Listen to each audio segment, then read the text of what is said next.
Dès sa construction au début des années 2000, l'A89 est la première infrastructure autoroutière à répondre à de nouvelles exigences et de nouveaux standards en matière de protection de l'environnement et de la biodiversité. Une nouvelle donnée que les ingénieurs, maîtres d'ouvrage et ouvriers mettent désormais au cœur des process et des prises de décision. C'était vraiment un projet phare en matière d'environnement, parce que c'est vraiment des premières fois où, à cette échelle-là, on a travaillé avec quelque part nos opposants. Et ça, c'était une grande première, notamment les gens qui font partie des associations de protection de la nature. Qui sont venus dans le poste de pilotage avec nous, et on a travaillé ensemble à faire l'autoroute la mieux intégrée, celle dans laquelle on a mis tout le savoir en matière de génie écologique pour faire une autoroute la moins impactante possible. Alors très concrètement, ça passe par des ouvrages. Pour l'eau, ça va être des ouvrages hydrauliques, plus ou moins grands. Pour la faune, les techniciens vont analyser le territoire et vont comprendre comment il fonctionne très finement. Et on va créer pour chaque usage des ouvrages spécifiques. On traverse un territoire, certes, Homo sapiens habite, l'homme habite ce territoire, mais également des tas d'autres espèces animales. Donc pour leur permettre de continuer à se déplacer correctement, traverser notamment l'autoroute sans se faire écraser, on construit des passages à faune. Aujourd'hui, courant sur l'ensemble du réseau autoroutier français, c'est sur l'A89 que ces passages grande faune, dits aussi écoponts, ont été mis en place à une telle échelle, contribuant à faire de cette autoroute un véritable laboratoire d'ingénierie écologique. Ils apprennent à repérer ces passages et à l'utiliser. Alors on le sait parce que tous les passages ont été suivis 3 ans à l'aide de pièges photographiques.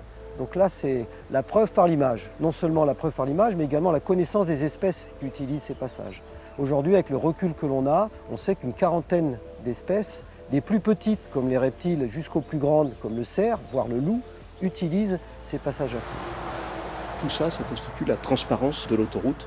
L'idée, c'est que le territoire continue à pouvoir fonctionner après la construction de l'autoroute comme il fonctionnait avant.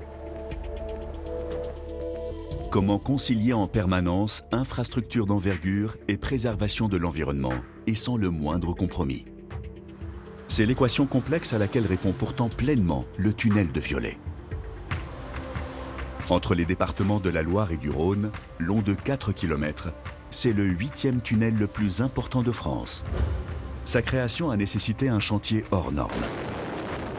4 années de travaux, 2 ans pour les dégagements, la création des pistes d'accès, le creusement. Autant pour réaliser l'étanchéité, le revêtement et les chaussées. Plus d'1 million de mètres cubes de terre déplacés.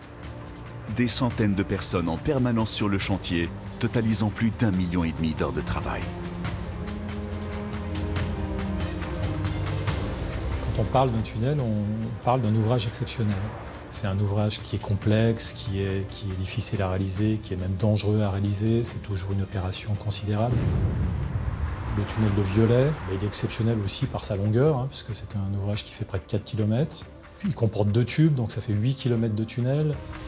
Au total, c'est plus d'1 million de mètres cubes de matériaux qu'il va falloir excaver, c'est plus de 400 000 mètres cubes de béton qu'il va falloir ramener, ce sera 600 ou 700 personnes qui vont travailler jour et nuit pendant toute la semaine, voire même une partie du week-end, pendant plusieurs années. Donc voilà, c'est une opération qui est exceptionnelle de ce point de vue-là. Un ouvrage exceptionnel, pour un contexte et une géologie qui le sont tout autant. La montagne qui doit être traversée contient divers types de roches et de sédiments aux densités et qualités très hétérogènes. Autrement dit, un véritable chaos que les ingénieurs, géologues et miniers vont pourtant devoir décrypter avant d'opérer. Ce contexte géologique finalement complexe, avec beaucoup d'incertitudes et puis une grande variabilité des formations que nous allons rencontrer, ça a effectivement une influence importante sur les méthodes de construction qu'on va choisir, sur le niveau de risque finalement qu'on aura en fonction des méthodes. Donc cette hétérogénéité nous fait aller plutôt vers une méthode dite conventionnelle, de creusement à l'explosif, à la pelle mécanique, on va dire des méthodes de creusement plus traditionnelles. La technique classique par explosif va permettre d'attaquer les 2 tunnels par leurs 4 extrémités simultanément.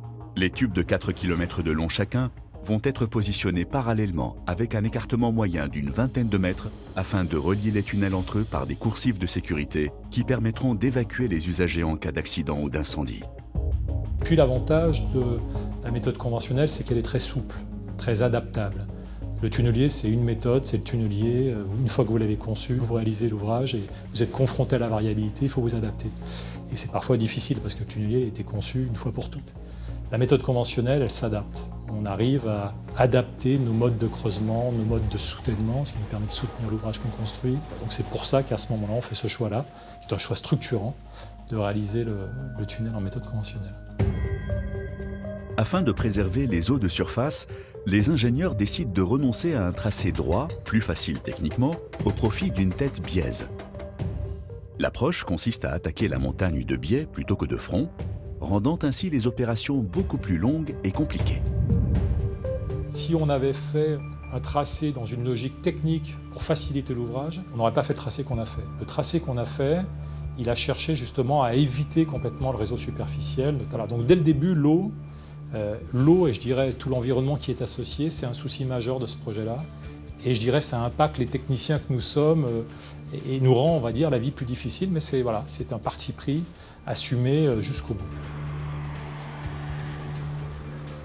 L'eau ne se trouve pas qu'en surface. Dès les travaux exploratoires, les équipes s'aperçoivent que l'intérieur de la montagne en est gorgé. C'est un chantier complexe et à haut risque qui s'annonce. Quand on rentre dans un souterrain, je vous parlais de l'incertitude géologique et géotechnique, mais une autre incertitude très forte, c'est la présence d'eau, parce que l'eau dégrade les matériaux, quand ils sont un peu altérés, ça transporte des matériaux, ça rend le chantier difficile, et puis on a aussi peur d'avoir des charges d'eau, ce qu'on appelle des débourrages, qui déstabilisent le front. Ah, donc l'eau, c'est l'ennemi du mineur, en général. Et puis, là aussi, on avait une contrainte supplémentaire, il fallait qu'on gère ce qu'on faisait de cette eau à l'extérieur. Pour ne pas rejeter des eaux de mauvaise qualité, 8000 mètres de conduites provisoires sont mis en place vers 2 stations de traitement en sortie de tunnel, équivalentes en capacité à une ville de 15 000 habitants chacune. 4 km de canalisation supplémentaires rejetteront l'eau traitée loin des sites sensibles. Recycler l'eau, mais aussi recycler la roche. Au fur et à mesure que le sédiment est excavé, chaque fragment est prélevé, trié, lavé, puis tamisé. Un vaste laboratoire est installé sur le chantier. Tous les jours, les techniciens testent les échantillons afin de les identifier. Granularité, teneur en eau, dureté, compactage. Une fois leur nature et leurs propriétés connues, les équipes vont alors déterminer comment optimiser ce matériau en l'affectant ailleurs sur le chantier de l'autoroute. Il servira à la création de remblais, de fondations et même d'ouvrages d'art. C'est la première fois qu'un tel processus est mis en œuvre à cette échelle. 9 mois après le début du creusement, les équipes avancent 24 heures sur 24 à la cadence élevée de 30 mètres par semaine, jusqu'à ce qu'un événement majeur se produise. On ne parle pas du tunnel de Violet sans parler de la faille du Gantais. Très tôt, on identifie cette faille parce qu'elle est géologiquement repérable, elle est sur les cartes géologiques du BRGM, du Bureau de recherche géologique et minière, donc on sait qu'elle est là, cette faille. Et donc on part, on va dire, avec une crainte, donc on prévoit des choses plutôt sécurisées, des choses un peu lourdes pour traverser cette faille. Et j'ai envie de dire, ça se passe très très bien sur 99% de la longueur, ça se passe bien parce qu'on s'en donne les moyens. Et puis, inévitablement, la mauvaise surprise nous arrive.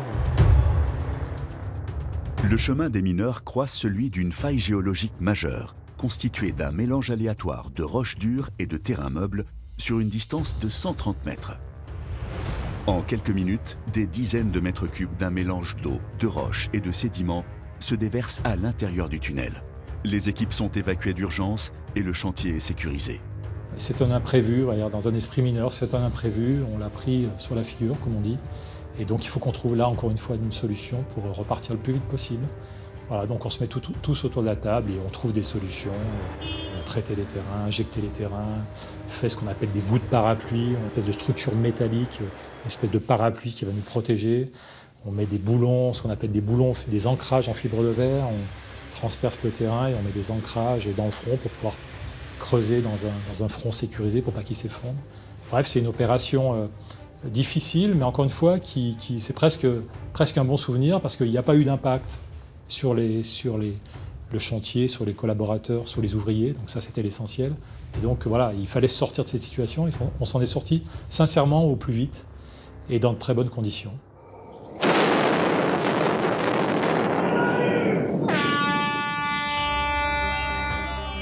terme de 4 années d'un chantier hors norme, les deux attaques du tunnel se rejoignent finalement en octobre 2012. Le tunnel de Viollet sera mis en service 1 an plus tard, en même temps que la Transeuropéenne. Une aventure technique exceptionnelle. C'est aussi pour les habitants du territoire une aventure humaine inoubliable. La construction de la 89, ça a été une vraie aventure. Alors une aventure globale, mais aussi une aventure humaine en fait. Il y avait plus de 2000 ouvriers qui travaillaient. Donc il fallait loger toutes ces personnes, tous ces ouvriers qui venaient travailler, il fallait bien les loger. Il y a des vraies amitiés qui se sont nouées. Quand vous vivez 4 ans avec des personnes, il y a forcément des rapports qui se créent et qui sont vraiment intéressants parce qu'on n'est pas issus du même monde. Moi, je n'y connaissais rien en termes de travaux publics. Donc aujourd'hui, j'en connais un petit peu mieux et on en apprend tous les jours.